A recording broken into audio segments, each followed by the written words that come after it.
Hello everyone, Magic Blocks is here again. So last video we made fun of Alvin Blocks' really bad code, like bad anti-cheat.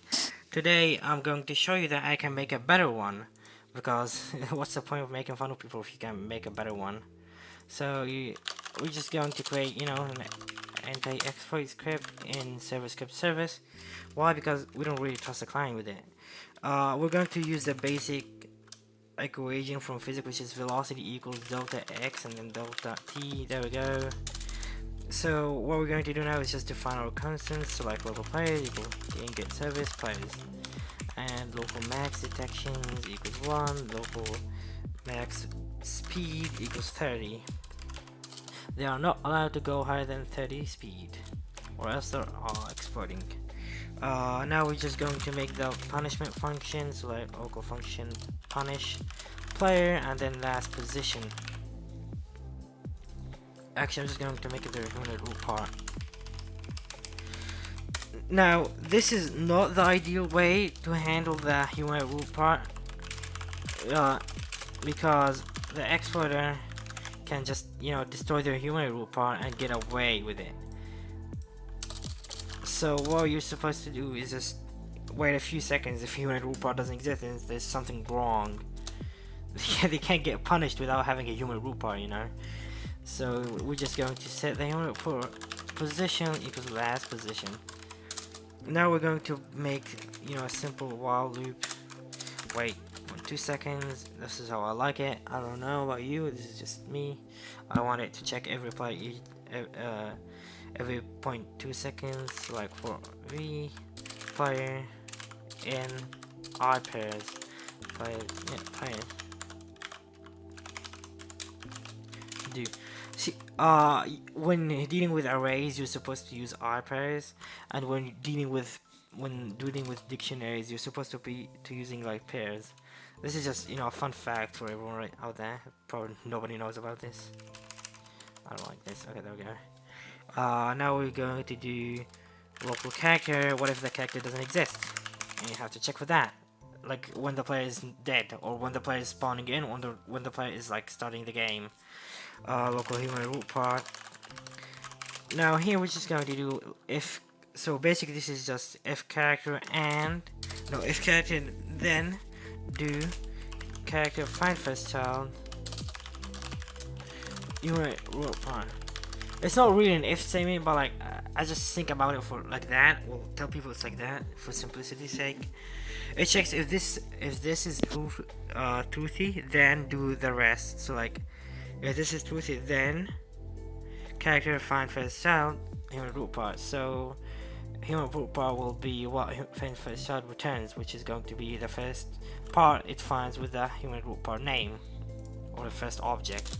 Now if not character and human root part, then continue. And some people don't like the use of continue. They say it breaks the flow of the code. I just use it for like my convenience. I think it's more convenient for me to use continue rather than stack up ends on top of each other.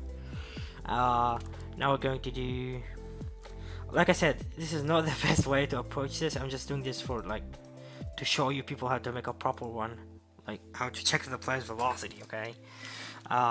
Now we're going to check if the player data exists. So like player data equals, we're going to make a table local data, and then player data is just going to be data and then player. If not player data, then data player equals table. It's going to have detections equals 0, last position equals human root part of position. Player data equals data player.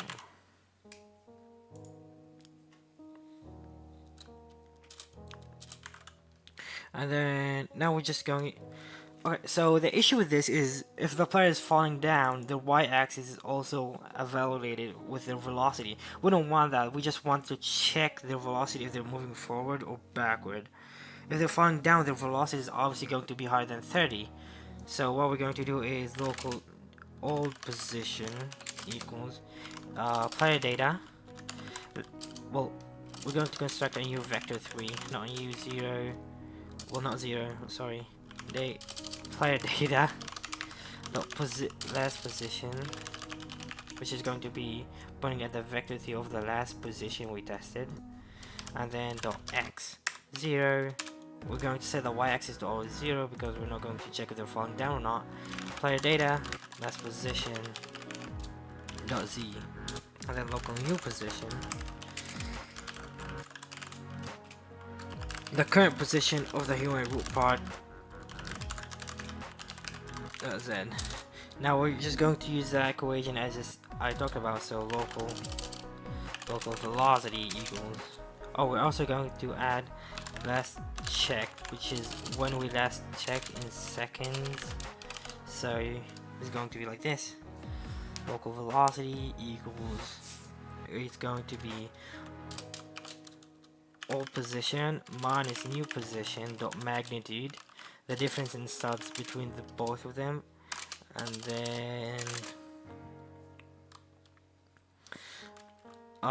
tech minus player data dot last checked. My bad. Basically the amount of seconds that passed when we last checked the player's velocity, and then we just do if velocity is higher than max speed, then player detected will cheer because he's obviously cheating when his velocity is higher than 60, than 30. The velocity is supposed to be at 16 max. This is just a fun fact, if the walk speed is 16, that's the velocity is going to be on the x and z axis. Now we're going to be punishing the, now we just add a detection, so player data dot detections, now go to player data dot detections plus 1. So detections will now be 1 or 2 or 3 depending on how many times the player has been detected. Now our max detections is 1, so this will always stay constantly between 1 and 2. So if player data the detections is higher than max detections, then punish the player. Punish human root part and that player data last position. Let me just print out here player detected. Oh, cheater. Okay, now we're just going to, after this we're going to, here we're going to set the player data dot detections to 0, so we're going to reset it, and then we do, oops, then we do player data dot last position equals human root part dot position, so the current position. Player data dot last checked, we're going to change it to now. Look, this is the last, and this should work. Let's just print the velocity as well, because why not? So local velocity. Oh, oops, not gonna publish. Let's test it out. The velocity is always 0. When we start walking, it's going to be 16, 15, 16. Yeah, if we jump, it's not going to affect it. We go back, it's also 16, 16. Now if we do players that look as 40, the velocities are cheater detected. We just get teleported back. See? Now if we set it to 30, it still will detect us because it's a bit higher than 30. If we set it to under 9, yep. The player is no longer able to go above higher than 30 speed. Now if the player has lag issues or connection issues, it might false detect them because of latency, but since the punishment is not severe, it's just teleporting back 30 studs, or like, it shouldn't really affect that much of gameplay. This has been it. Thank